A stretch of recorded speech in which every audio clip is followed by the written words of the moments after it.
اس وقت ہمارے ساتھ موجود ہیں فاروق نسیم، ویری سینئر ایڈوکیٹ. السلام علیکم فاروق صاحب. فاروق صاحب، آج کا ڈیسیجن پاکستان پیپلز پارٹی کے پولیٹیکل لوگ کہہ رہے ہیں کہ جی بڑا سخت فیصلہ تھا اور تگڑا فیصلہ تھا، جس طرح کہ میڈم سے بھی بات ہو رہی تھی، لیکن جتنے بھی سینئر لائرز ہیں ان کا کہنا یہ ہے کہ جی یہ ایک کریکٹ فیصلہ تھا. You being a very senior person and a law expert, how do you see this sir? یہ پاکستان کے عوام کے لیے ایک بہت بڑا دن ہے. کہا یہ جاتا ہے کہ وہ قومیں تباہ ہو جاتی ہیں جن میں صرف غریب کے لیے انصاف ہے، امیر کے لیے انصاف جو ہے وہ ہوتا ہی نہیں ہے. تو گزارش یہ ہے کہ جب ایون ہینڈڈلی اس قسم کا آرڈر آئے جہاں کورٹ کے فیصلوں کا اطلاق نہ صرف غریبوں پہ ہو بلکہ ہائیسٹ فنکشنریز پہ ہو، تو سپریم کورٹ آف پاکستان نے اس قوم کو ایک بہت بڑی ہوپ دے دی ہے. میں آپ کو بتاؤں، میں خود اس سے پہلے ایسے خیالات ذہن میں آتے تھے کہ پتہ نہیں یہ اسٹیٹ سروائیو کرے گی، کیا ہوگا، اتنی ہماری آباء و اجداد نے خون پسینے سے یہ ملک بنایا ہے. لیکن آج اندر سے میں اس لیے مجھے ایک بہت بڑی امید ملی کہ جو بھی ہو، جو انصاف ہے اس کا اطلاق جو ہے وہ سب کے لیے برابر ہے. یہ اسٹیٹ پھر سروائیو کر جائے گی. تو جہاں تک کہ لیگیلٹی کا تعلق ہے، دیکھیے اس میں کوئی راکٹ سائنس نہیں ہے. کورٹ کا ایک آرڈر ہے، یا تو اس آرڈر کو اپیل میں ختم کروا دیں، ریویو میں ختم کروا دیں. اگر کورٹ کا آرڈر ہے تو اس کو امپلیمنٹ ہونا چاہیے، اس کا اطلاق ہونا چاہیے. اگر وہ امپلیمنٹ نہیں ہوگا، اس کا اطلاق نہیں ہوگا، تو عام عوام پھر آرڈرز کو نہیں مانے گی. ہر آدمی کہے گا بھائی پرائم منسٹر نے کمپلائی نہیں کیا تو آپ ہم سے کیوں کہتے ہیں، ہم کیوں کمپلائی کریں.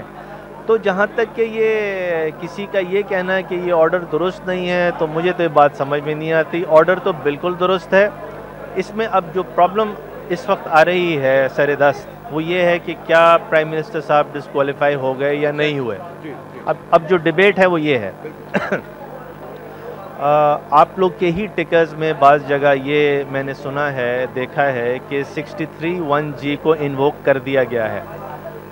پھر آرڈر دیکھنا پڑے گا کہ کیسے انووک کیا گیا ہے. 63(1)(g) تو بڑا کلیئر ہے. وہ یہ کہتا ہے کہ کوئی بھی عدالت کو ریڈیکیول کرے گا تو 5 سال کے لیے ڈسکوالیفائی ہو جائے گا. یہی فیصلے میں کہا گیا ہے کہ عدالت کے فیصلہ نہ مان کر اس کو ریڈیکیول کیا گیا ہے. اس کی وجہ سے اس سیکشن کو جو 2003 آرڈیننس ہے، اس کی سیکشن 5 کے تحت جو سزا سنائی گئی ہے، اس کو آگے انووک کیا گیا ہے 63(1)(g) کے ساتھ، جو نااہلی کی طرف جا رہا ہے. یہ انٹرپریٹیشن صحیح ہے جی؟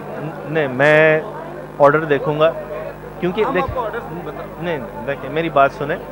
یہ آرڈر میں اگر تو انہوں نے 63(1)(g) کو انووک کیا ہے، یہ دیکھنا ہے. اگر تو 63(1)(g) کا ریفرنس دیا ہے، that is not going to be enough. دو الگ چیزیں. لیگلی 63(1)(g) اگر انووک ہو گیا ہے تو بات ختم ہے، تب تو ڈسکوالیفائی ہو گئے ہیں. لیکن اگر 63(1)(g) کا صرف ریفرنس ہے، 63(1)(g) کو انووک نہیں کیا گیا. دیکھیں انووکیشن کا جو ڈاکٹرن ہے، انووکنگ جو ہوتا ہے پروویژن، اس میں لکھا جاتا ہے کہ ہم اس کو انووک کر رہے ہیں اور اس 63(1)(g) کا اطلاق ہوگا. اگر ایسی بات ججمنٹ میں ہے، میں نے ججمنٹ منگوایا ہے، دیکھیں اگر اس میں ایسی بات ہے تب تو جو آپ فرما رہے ہیں بالکل درست ہے.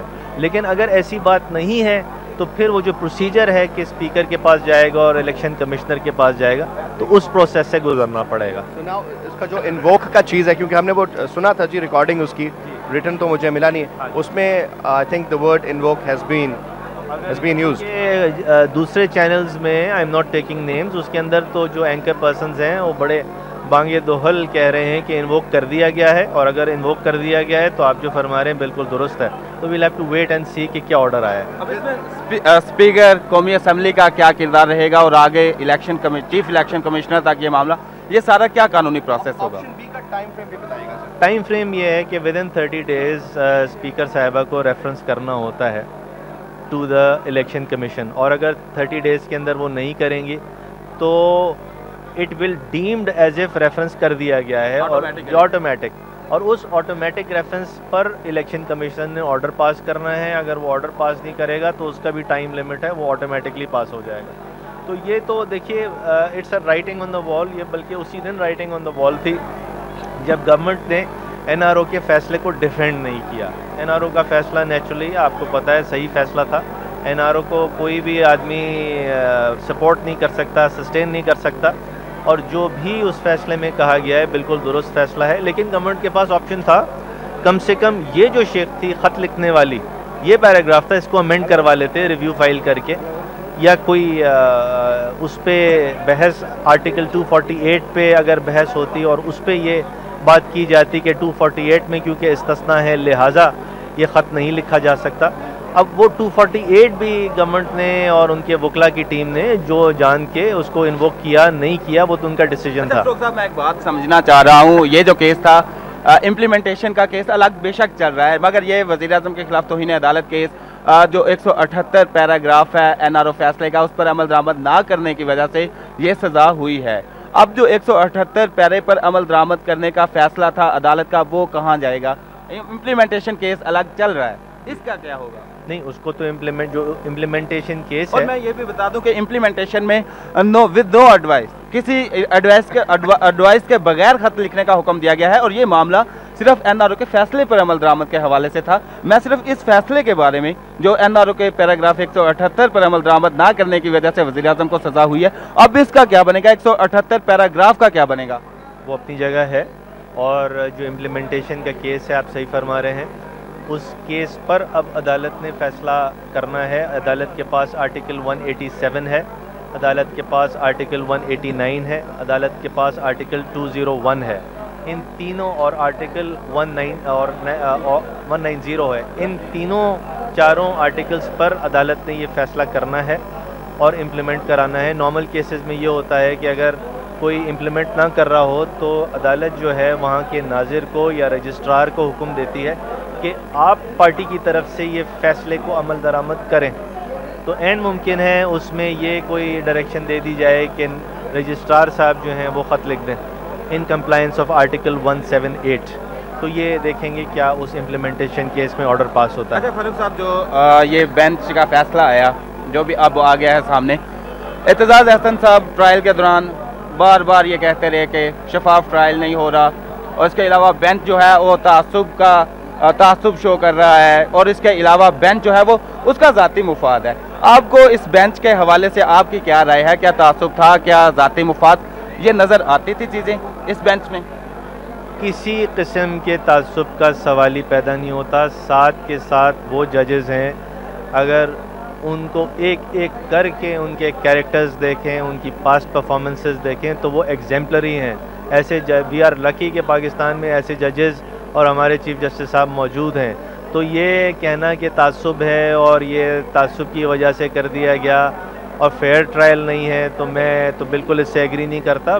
بالکل بے بنیاد بات ہے, اور نہ اس تعصب کے لیے کوئی ایسی بات لکھی گئی کہ کیا تعصب ہے. صرف یہ کہا گیا کہ کیونکہ انہوں نے چارج فریم کیا ہے لہٰذا یہ سن نہیں سکتے. تو یہ تو کوئی بات ہے ہی نہیں. روزانہ کرمنل ٹرائل ہوتا ہے, وہی جج چارج فریم کرتا ہے اور وہی جج اس کی سنوائی کرتا ہے. تو یہ آرگیومنٹ پہ ڈیو رسپیکٹ درست نہیں تھا. جو اعتزاز احسن کا تھا کہ جو پروسیکیوٹر جو ہوتا ہے وہ جج نہیں ہو سکتا, یہ ان کا آرگیومنٹ کوئی ویلڈ تھا؟ یہ کنٹیمپٹ آف کورٹ پروسیڈنگز میں ایک تو اس کا اطلاق نہیں ہوتا, دوسرے جو کرمنل ٹرائل ہوتا ہے, کرمنل ٹرائل میں جو جج ہوتا ہے, پریزائڈنگ آفیسر ہوتا ہے, وہ چارج فریم کرتا ہے, اور چارج فریم کرنے کے بعد وہی ٹرائل کرتا ہے, ایویڈنس ریکارڈ کرتا ہے اور وہی فیصلہ کرتا ہے. تو یہ تو بات بالکل بے بنیاد ہے. سر ایک لاسٹ کوئک میں آپ سے آخری آپ کی موجودگی کا فائدہ اٹھاتے ہوئے بات کرنا چاہوں گا. مجھے بتائیے سر کہ کنوکشن 5 سال کی ہو, 10 سال کی ہو, 14 سال کی ہو, یا till the rising of the court ہو, کنوکشن ہے. What does the law say کہ can a convicted MNA be the prime minister, can actually hold the prime ministership of Pakistan? نہیں. So it means کہ Yousuf Raza Gilani technically speaking morally تو ایک الگ action ہے, legally is no more the prime minister of Pakistan. لیکن دو الگ سوال ہیں اس کے لیے, کیونکہ وہ نوٹیفیکیشن کا پروسیس ہے, یا ایسا آرڈر چاہیے کورٹ سے جو کل عدم کرے.